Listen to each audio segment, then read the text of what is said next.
Hello, my name is Danielle Carey. I am the clinical manager of our Cary location. I am also a speech therapist. Today, I want to talk to you about promoting progress at home. It's something that Emerge is really passionate about. We really want to give you guys really great wraparound care so that your child can meet their goals as fast as possible and graduate and go on and be able to explore interests in other areas. So let's talk about first, what is wraparound care? So wraparound care for us means that we are keeping everyone on the care plan team in the loop about your child. So if your child's working with a school therapist and you want us to communicate with them, we can say, hey, this is what we're working on. What are you seeing? This is what's working. This is what's not. That way we're not both kind of trialing and erroring things at the same time. That means that we are going to keep your pediatrician and PCP in the loop if you ask us to. That means that if there's any referrals going out to mental health providers, to dentists, to orthodontists, we are going to keep them in the loop about that plan of care. And I think that's a really important piece of the puzzle promoting progress at home. In addition to that, we are also going to be asking you to practice skills at home. And we might do this in two different ways. Emerge has created a patient portal, and that's a place where we can upload videos to show you how to complete an exercise. So maybe if you're in myofunctional therapy, those might be videos of how to do tongue exercises. If you're in occupational therapy and you're doing reflex integration, maybe they're the exercises to integrate those reflexes. If you're in PT and your PT has given you some positional changes, maybe it's a video about how to change a play position so that they're more appropriate. Those are all examples of things you could find on the patient portal. We may also upload research articles. Maybe you're a family that really enjoys reading research articles about how we are making our decisions. We could upload that. We could upload articulation sheets or language sheets, sensory processing, sensory diet information. Options are really endless. So that's the first way we can help keep you in the loop. We can do the patient portal. Now, the second way sometimes is better, depends on the child. Each week, we're going to give you something to do. Maybe it's a verbal communication of, this week we worked on X, Y, and Z in our treatment session. I noticed that your child struggled with, and I want you to work on that this week. So that's just a verbal telling you, hey, this is what I want you to put your focus on this week. It may be that you're in a more traditional formal setting where the speech therapist is working on S-blends. She's like, hey, here's your S-blend sheet for this week. I want you to work on these S-blends. Now that's great. That's great that your therapist is giving you S-blends to work on at home. But you know what else is really important is making sure that we teach you how to cue your child to get those sounds, and hopefully use the same cues that we're using in the session to get those sounds so that we're not confusing the child. So when I'm doing S-blends, if my child is maybe trying to make them between his teeth, I'm going to cue him here. So I know he's looking at my mouth, and I'm going to go, oh, hide that tongue. But, and maybe if the child's just dropping the S completely and he just needs a little visual, I'm going to take it down here. But it's like a little snake going down our arm to cue us for that S sound. Now, once I've taught you and dad or grandparents or whoever's going to be doing the practice how to do that skill, you're going to be much more successful when you're practicing that homework. So again, we're going to be promoting practice at home via the patient portal or verbal or homework sheets, but we're also going to teach you how to get where we are in therapy. So we're trying to bring this skill that's coming along very nicely in therapy, and we're going to make it come along very nicely at home too by doing those things. Now, there are times when we have you in therapy and you're not ready for homework yet. Maybe the child's really struggling with whatever they're working on in that therapy session, and the therapist feels like there's no way for them to teach you how to carry that skill out at home. And they might just give you, in that case, some behavior management ideas, some wording ideas. Sometimes when you word something a certain way, it gives the child a chance to say no. So if I ask my daughter, hey, do you want to go upstairs and take your shower and get ready for bed? She's going to tell me, no, I want to keep playing, or I want to keep reading my book, or whatever she's doing. But if I said, hey, it's time for us to march up the stairs and get our shower and get ready for bed. Do you want to march like a soldier? Do you want to hop like a bunny? Giving her a little bit of choice in how we're going to get there, and taking away the choice with the question is going to help her be more successful in moving through that routine. That is sometimes hard for our friends with sensory processing disorder or transition difficulties. So those are really good tips, and they're very valuable to try to incorporate into daily life as well. So the main reason that we want to be working on things at home is because when we practice, when these kids are practicing skills that they're trying to establish in therapy regularly, we're going to see the duration that we work on that goal shorten. So if we're working on S-blends and we start to get really good progress in the therapy session and you say, hey, I'm just not seeing that. I don't ever hear an S-blend. Well, there's no home practice, then we're lacking that carryover from the therapy session to home. Now, we get the S-blends in the treatment room, we get the S-blends practicing at home, and then we're going to move into, generalization, which is another part of promoting progress. But before we get there, I'm going to pause this for just a second, and I want to talk about kind of our model. We get to see your kids for 30 minutes, 45 minutes, an hour, sometimes 2 hours a week, and that's great. We love the time that we get to spend with them, but you get to spend so much more time with them. So I want parents and I want caregivers to understand that we're the coach. We are making the plan. We are calling the plays. You're the teacher. If we're going to football, you're my defensive line manager or coach. You're my offensive line manager or coach. You are carrying out the plan that we set. So you are with that child every day. Your child is the student or the player on that team, and they need all of us to work together to be able to reach those goals faster and shorten the duration of time that they're going to be in therapy. Now, the second topic I want to talk about for promoting progress is attendance. It is so easy in life to get just overwhelmed by all the things. I am a mother of 2 kids. They both have sensory processing disorder. They both have anxiety, and I have anxiety, and I'm a clinical manager of this clinic where, there's fires and it's fast paced, and it's easy for me to say, hey, you know what, guys, this week I can't get you OT. But you know what?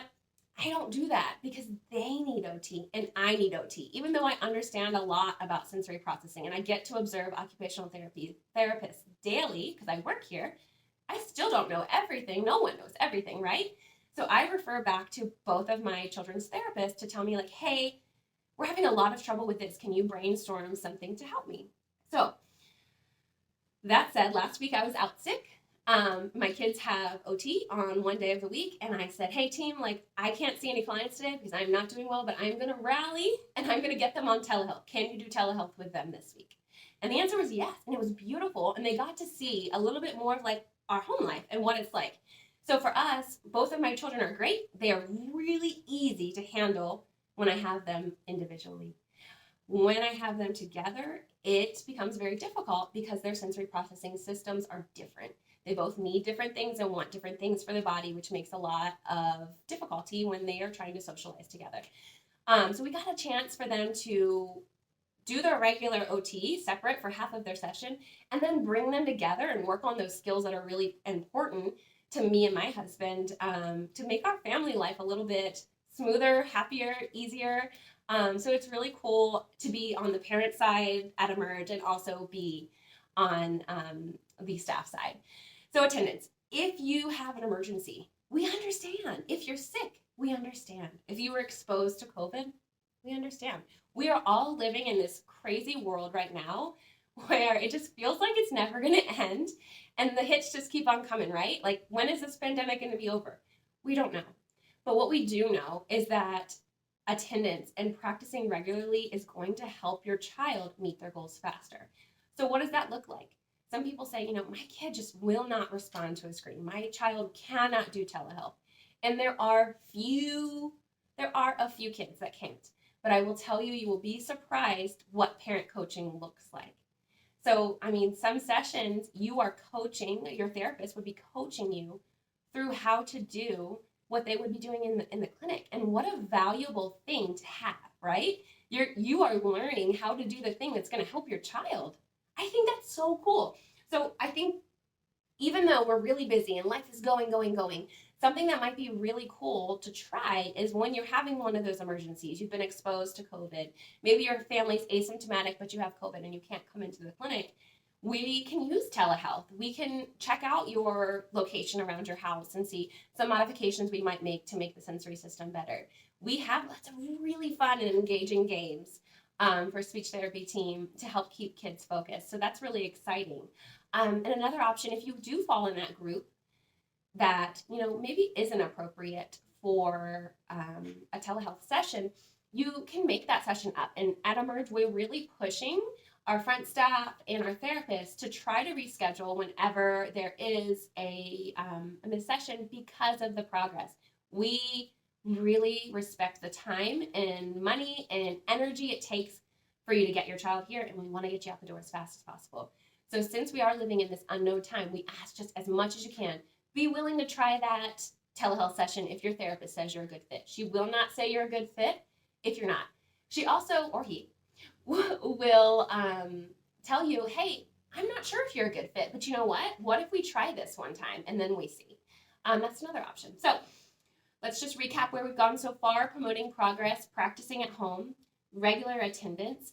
A third one is observation, so observing sessions. If your child is not distracted by you being in the session, I would definitely recommend, and I love having parents in my sessions because I can describe what's happening and I can describe my clinical reasoning and why we're doing what we're doing.